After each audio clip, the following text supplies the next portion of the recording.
No, it's Wednesday evening. It's 8 o'clock, and it's time for the pastor's chat. So this is when I come online. I try to talk about a few things that are going on in our world, or possibly even within our own parish, or even just little details and stuff. It kind of has its roots back when we couldn't get together as much as we did, and so it's just it's a chance to get online and just kind of share a few thoughts. Now, this normally the last few weeks I've been doing this.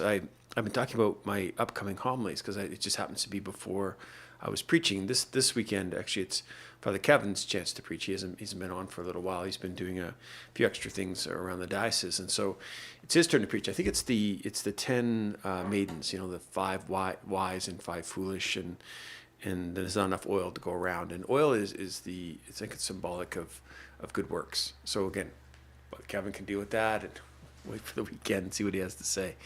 I want to go back a little bit to what I talked about last weekend. So last weekend I was preaching, and the gospel was a pretty scathing commentary by Jesus on the Pharisees. It's interesting because the Pharisees are about the only group that he really goes after. They're not even named. Like Nicodemus is. Nicodemus gets a name. He's a bit of a convert, but the Pharisees, like politicians or the police or something. Like when we put a bunch of people into one group, it's a little unusual for that. But he just doesn't seem to have time for them. Just about everybody else, he finds a way to reach out. And what seems to get him or gets him going is the hypocrisy between what they say, which maybe legitimately is part of the law, and again, these are the precepts of the covenant. This is 10 commandments we know, but there's 263, I think, individual rules and kind of signs of the covenant, and this is how the Jewish people at the time would see themselves. This is how they define themselves. This is how well you keep the law, and the Pharisees were the expert at this. And I was describing them. I was trying to figure out, they're a bit like a coach, a bit like a lawyer, and a bit like your accountant. So you put all those together, and that's kind of what I was joking about. It's someone who knows the law well, lives it reasonably well, I suppose, or seems to, or should, but it's almost feeds back into itself, that they, rather than helping the people, which was that role of becoming better and more faithful to the covenant, and then of course better followers of God, right? This was the whole goal, but they seem to have lost that, and they just would lord it over people, and they can't keep a kind of aloof distance. And so I was thinking about that, and the whole sense of the word hypocrisy, to say one thing and to live another. That this is a problem, and it's always been a problem. I think it's a part of human nature, is we don't always live up to our own billing. And again, the role of humility and being more honest about that, being humble or being rooted. But I started thinking, I know people wonder, I know my homilies can wonder if you sometimes, and some people find it hard to follow, other people kind of can keep up. But I always start in the middle. That's really the point I was trying to make, that we need to be people of integrity. But then I try to think of a lead into that. And what I was thinking about, a podcast I listened to recently, and it talked about a crisis in confidence. That right around the world, like almost every major institution is under pressure right now. Like we think about the politics of our own time, it seems to be, coming out of COVID and how people see, government, they kind of question it. And then there are people who, in the States, what's going on there. And of course we have, a war going on in Europe. We have another war going on in the Middle East, and how that's played out in the media. And then do you really trust the media? And it's just it's all over the place, and it just goes on from there. Like, do you really trust big business? Do you trust pharmaceuticals? Do we trust the legal system? I mean, it just goes on and on. Like who do we trust? And I think part of that is built into social media. I'm kind of working backwards, because I often start in the middle of a home and I work my way forward to it. So where does that all come from? All this mistrust, and I was just going back to the very early days of media, where it was radio, and things were a little bit more black and white. Like I think in the Lone Ranger, and this was a new thing where you could just tune in the dial, and you'd have a show, and the show would, the news and the weather, but it would have this like a drama and again, pretty basic stuff. but it told a story. And again, a lovely town. There's a problem. Our Lone Ranger shows up. He solves the problem. He rides into the sunset. So pretty basic, right? It's not like you're like not great opera here. You kind of know where it's going. And as we get into television and movies, it's similar.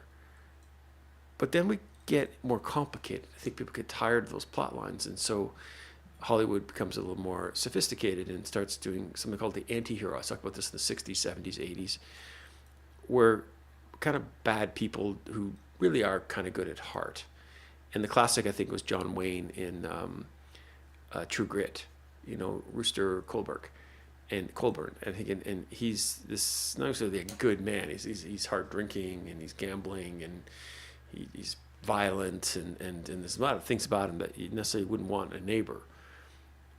But when he goes on a mission, he's faithful to his word, and he gets the job done, and he's brave and courageous, and in the end he triumphs.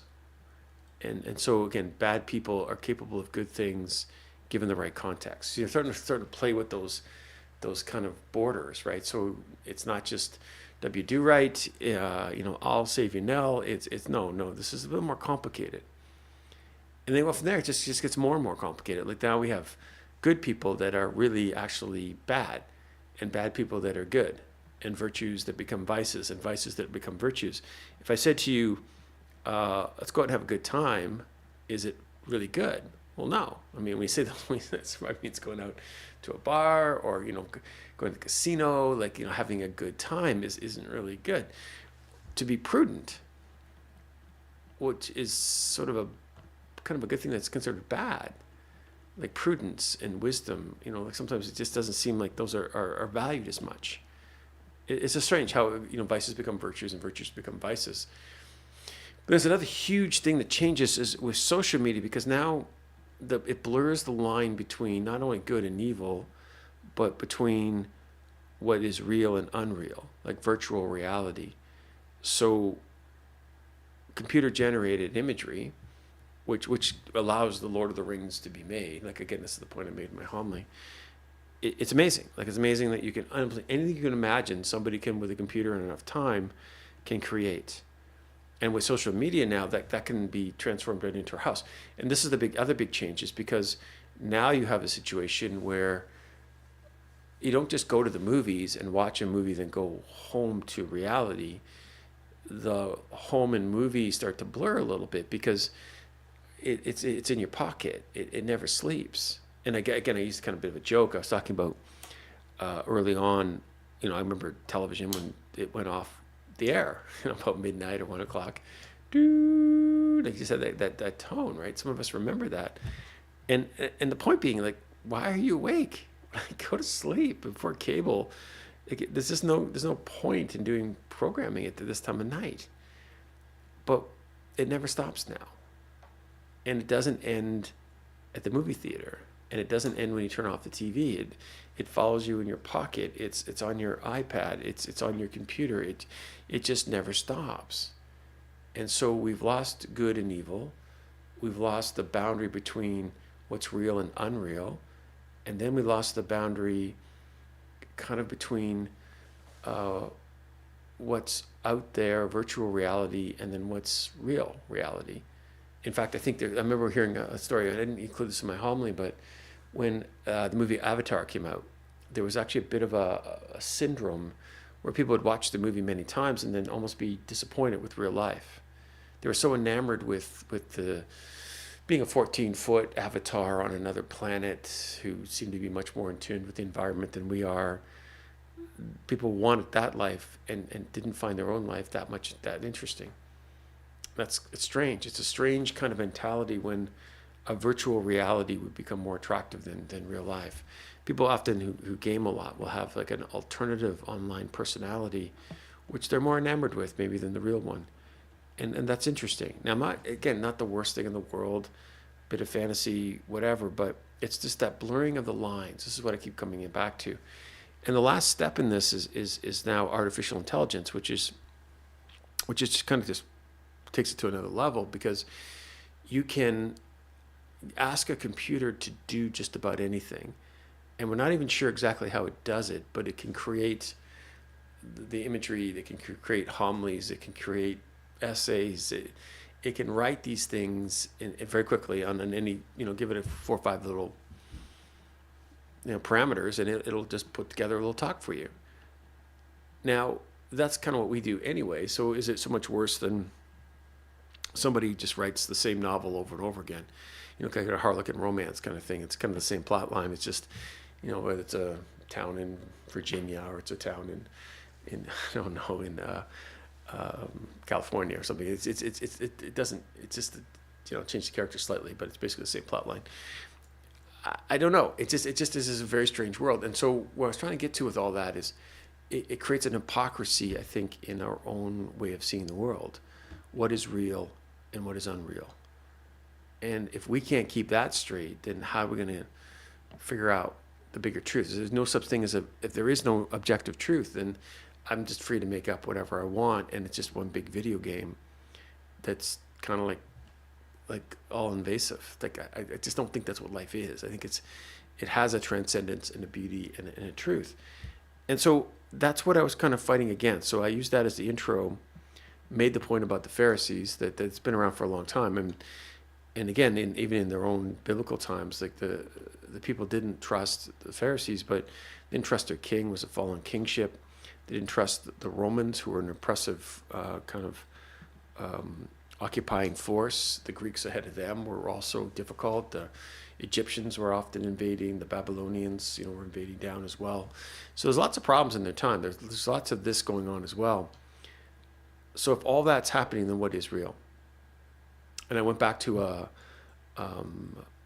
story I'd heard about an old bishop that was kind of caught up in the 70s, early 70s, when there's so many changes were happening in the church, and there was almost like this little insurrection happening in a seminary, and they brought the bishop in, and they kind of, not our bishop, of course, this is years ago. I think it was down near Maryland. It was Father Jake Randall was telling the story. And they just kind of pushed him pretty hard, like, what do you know, and what is really true, and what do we really believe, and what do you believe? And the old guy got up in a very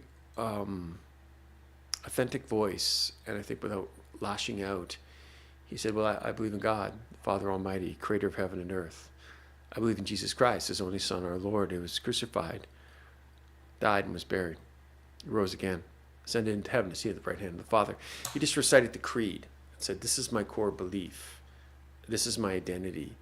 This is who I am. This is my integrity. It's my sense of my transcendent hope in eternal life. Whether people buy it or don't, it's irrelevant. I don't need to prove it per se. I want to live it. And if with that kind of integrity, then we kind of push back into this virtual world that we find ourselves in, and again, this kind of lack of confidence we have within our institutions. And the examples I kind of used, it was 3 of them. The Middle East is just aflame right now, and I couldn't begin to explain all that to you, and I'd be afraid to. Like, I could get it wrong, or who's right. Like, again, we want to have it like an old-fashioned movie where the good guys and the bad guys. There's just a lot of suffering going on, and a lot of pain, and a lot of dying, and I pray that will come to an end. So we can pray, we can intervene in the sense of offering up our sufferings or fasting, and we can witness to a different reality and say this is not the summation of Western society. We end with World War III here in the next few weeks. I just don't believe that to be true. I think Christianity has a role to play here, and I think it's an important one. That there is something transcendent beyond ourselves. It's not just politics. It's not just who has the the bigger army. I think there's a lot more going on here.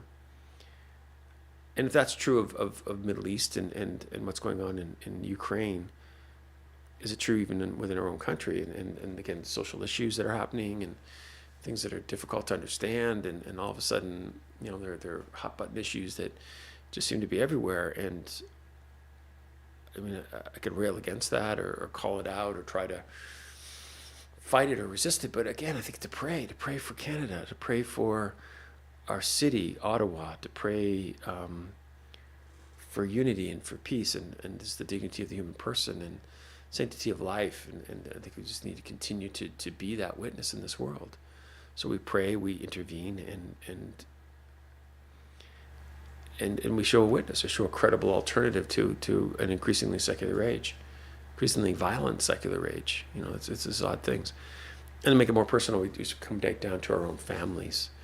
That there's need. There's a need for prayer. There's need for intervention. There's need for witness.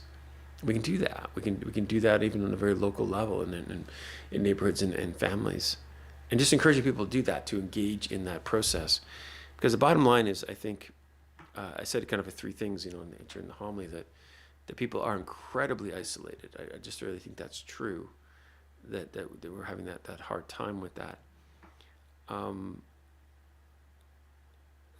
That there's a role here still for us breaking into that, and in a sense, an authentic witness. I can't remember. There's 3 points. I can't remember the other two now. Sorry, I should write these things down ahead of time. But then people are isolated. That we still want a sort of a simple black and white truth, but we don't need one. But we're not going to get that. I don't think in the explanations of what's going to happen.